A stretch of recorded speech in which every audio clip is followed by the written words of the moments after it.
first and foremost, Andy and I are best friends. I was Andy's groomsman at his wedding, and for me, it's not achievable to win an Olympic gold medal without Andy, so that's the only way to do it.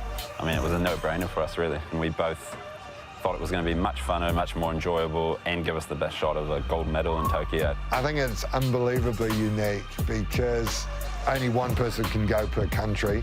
You've got a single-handed boat, and you've got two people who are fully committed, and only one of them's going to stand on the podium, only one of them's going to walk through the opening ceremony if we have one.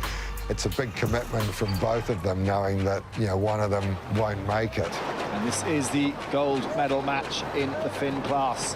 Coming across here, the advantage line is to Josh Jr. When I went to the last games in Rio, I sort of finished 7th, and I felt a bit gutted, and reflecting on that, I sort of realised that I couldn't do it alone. It was too big a job to win an Olympic medal without a really close team around you. So there was no way I was going to go through that whole process and get the same result.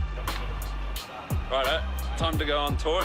When the America's Cup in Bermuda in 2017 finished, we were road tripping and doing the bus tour around New Zealand and trying to figure out what was next on the list of what we wanted to achieve in sailing. And I guess Josh and I had a few chats soon after that, and I was going to jump into the Finn, and Josh wasn't sure that he wanted to do another Olympic campaign at that stage, but we started thinking of the idea of working really closely together and how that would be a lot of fun, actually. And we sort of came to the conclusion that if we were going to do it, we'll do it as a really tight team and really enjoy it along the way. It's actually a little mind-boggling. I think it's an amazing story, and then to see them actually truly live it, and they're so genuine about it, and it is pretty inspiring.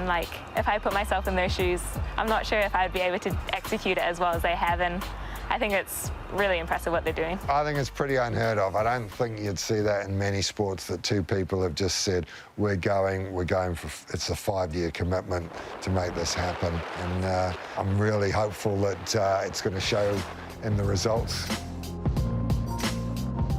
Whichever one of us is lucky enough to represent New Zealand in the boat will be supported by the other, and I think that's just a continuation of the team environment that we run, and how well we know each other will definitely help us win that Olympic gold and keep pushing each other forward. I think it's pretty exciting to be able to coach the other if that's the opportunity that happens. To go there as a coach and to coach your best mate to potentially a medal would be an awesome experience as well. That's part of our clause anyways, if you get one of us, you bring the other, so. Even if he's just the bag boy. Yeah, even if he's the water boy, yeah. They sailed lasers against each other when they were younger and stuff like that, and the similar age, they've come up through the junior classes together, so I think they've always been quite close. We both like the challenge of competing and winning, and I mean, that certainly happens every day. I mean, it's in the gym, every bench press we do as well, so certainly a bit of a roller coaster up and down whether you're beating Andy or not. They are completely different in the way they operate. Andy's very methodical, super organised, very detail-orientated, and JJ's probably the slightly more loose, casual character. We certainly have our roles within our little team, and mine are not organisation related. Yeah, I've got to be pretty careful to make sure I delegate some logistical roles, otherwise I can get swamped on that side of things. What do you bring to the relationship then, Josh? Well, not a lot anymore. Well, at the start of our Olympic campaign, Andy hadn't sailed a Finn, so I guess I helped out there. And then, just good banter. Nah, we really work together and just bounce ideas off each other. I mean, obviously Josh is a super talented sailor, and he's spent a lot more years than me in the Finn class, so like he referred to before, when I first jumped in the boat, I was crap. So him and our coaches helped fast-track me in the Finn and taught me all the techniques that I needed to learn really quickly. And, I mean, that first year I went to Europe and I wasn't actually that bad, so I've got a lot to be thankful for with Josh there. So Andy sailed the laser for at least 8 years, and he just missed out on the Rio Olympics, but decided to focus his energy on trying to get to the America's Cup in Bermuda. I think he had to gain at least 15 kgs, and so that kind of automatically he would have had to lose that all again to step back into the lasers. So the Finn, the heavyweight class of the Olympics, was the obvious choice. He was really close for London as well, so this was his 3rd proper Olympic cycle, and yeah, it would be a little bit heartbreaking. Yep, that'd be incredibly disappointing from Andy's perspective, yep. and the effort and the commitment he's made. Yep, and you can say likewise for JJ, if he misses out, he's already done one Olympics. I don't think we'd say that was our best effort. And then the next time that you have the potential to go, then you don't quite make it. But that's sport, and that's the Olympics, and it's quite a brutal end result.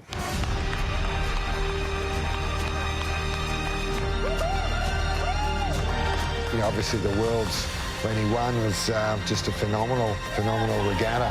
Winning the Worlds for me was, you know, it's a lifelong goal to win a World Champs, and the Finn Gold Cup is one of the oldest sailing trophies around. The Finn's been around for a long time, and it was certainly a very special moment, and to be the first Kiwi to ever win it was pretty cool as well. So I think it was also just justification around the process and the sort of program that Andy and I have set up, that by doing what we're doing, we can be the best in the world, and we should be. So yeah, it was certainly a very special moment, and still got it because we didn't race last year.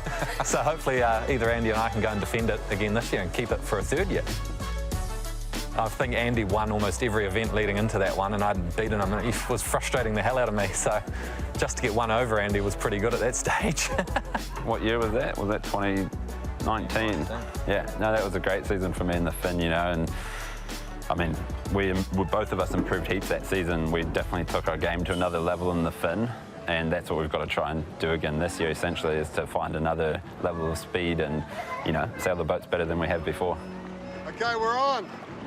I mean, we've certainly parked the Finns for the last year and been focusing on America's Cup, but we've got some really good notes, and we've done a lot of racing in the past, so we're just now trying to get back into the Finn and try and get our leg muscles working again, and try and develop the speed that we had and get back to where we were, and then hopefully push on from there. It's great that they're back in the Finns. The America's Cup's been a huge distraction, I think, from Finn sailing. Completely different. It's the opposite end of the spectrum in sailing for us.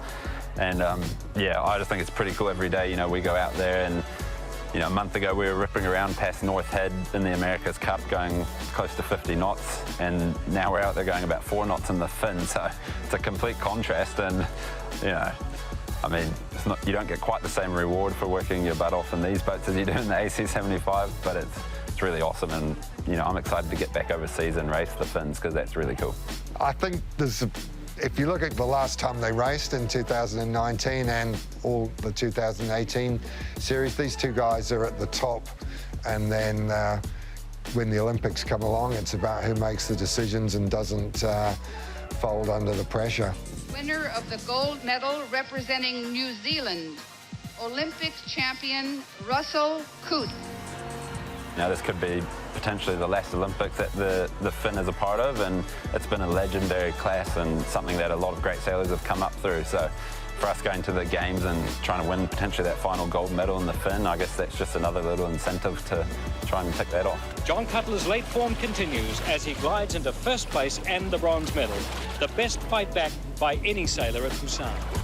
I think it's disappointing that the Finn's not going to stay in the Olympics, but times change, so you've got to change with it. But it's disappointing. I think it's 18 consecutive Olympics, and you know, we've had a good run with Russell Coote and Craig Monk and myself. You know, I think we've got a great chance to medal again, and I think it'd be nice to finish the class with a gold medal. The Finn is the boat we love, and it's got an amazing history. For us to join that group and to win the gold medal for New Zealand would be unreal. And being the last time, I mean, it'd be pretty special to win the last ever Finn Olympic gold medal, so that's definitely our goal.